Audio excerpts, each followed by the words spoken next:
முந்தா நேத்து அகமதாபாத்ல இருந்து லண்டனுக்கு புறப்பட்ட ஏர் இந்தியாவை சேர்ந்த போயிங் 787-8 என்ற ட்ரீம் லைனர் விமானம் புறப்பட்ட 5 நிமிஷத்துல விபத்துல சிக்கியிருக்கு. இதுல பயணிச்ச ஒருத்தரை தவிர அனைவரும் இறந்திருக்காங்க. இந்த விமானம் விழுந்த இடம் ஹாஸ்டல் கேன்டீன் இருக்கிறதால மேலும் உயிர் பலி அதிகரிச்சிருக்கு.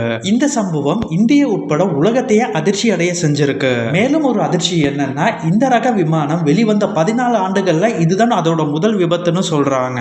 அந்த அளவுக்கு அந்த விமானத்துல என்ன சிறப்பு இருக்கு? போயிங் 787ல பல வகை இருந்தாலும் போயிங் 787-8 என்பது ட்ரீம் லைனர் வகையை சேர்ந்தது. இந்த வகை விமானம் மிட் சைஸ், அதாவது நடுத்தர அளவை கொண்டது. இந்த வகை விமானத்தோட 50% பாகங்கள் கார்பன் ஃபைபரால் வலுவூட்டப்பட்ட பாலிமர் கொண்டு தயாரிச்சிருக்காங்க. இப்படி தயாரிக்கிறதால அதோட எடை குறையும். அதனால குறைஞ்ச எரிபொருள் கொண்டு விமானத்தை எளிதில் இயக்கலாம். இந்த வகை விமானத்துல பாத்தீங்கன்னா அதிக எரிபொருள் சுமந்து செல்லும் திறன் இருக்கு.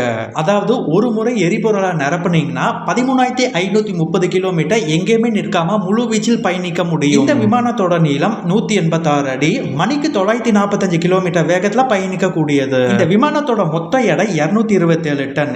இந்த விமானம் எங்கேயுமே நிற்காம போகணும்னா 1,20,000 லிட்டர் வரைக்கும் எரிபொருள் நிரப்பணும். இந்த விமானத்துல மொத்தம் 2 இன்ஜின்கள் இருக்கு. அதே போல் இந்த விமானத்துல மட்டும் தான் எல்லா ஜன்னல்களும் பெருசா இருக்கும். இதனால் பயணிகளுக்கு கண் கூசாம இருக்க அந்த ஜன்னலையே எலக்ட்ரிக் டிம்மிங் வசதியும் இருக்கு. இந்த விமானத்துல பிசினஸ் கிளாஸ்ல 18 சீட்டும் எக்கானமில 230 சீட்டும் இருக்கும்.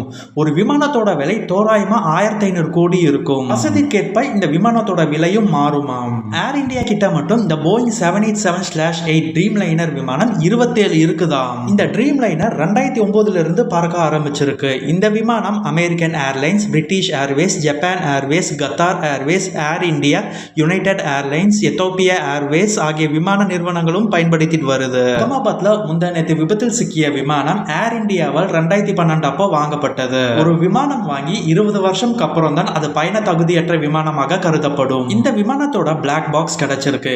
இனிமேல் தான் இந்த விமான விபத்துக்கான உண்மையான காரணம் என்னன்னு தெரியும். சரி, இந்த பிளாக் பாக்ஸ்னா என்ன? இதுக்கான வீடியோ ஆல்ரெடி போட்டிருக்கோங்க. இந்த வீடியோ முடிஞ்சோன்னா அந்த வீடியோவும் போய் பாருங்க.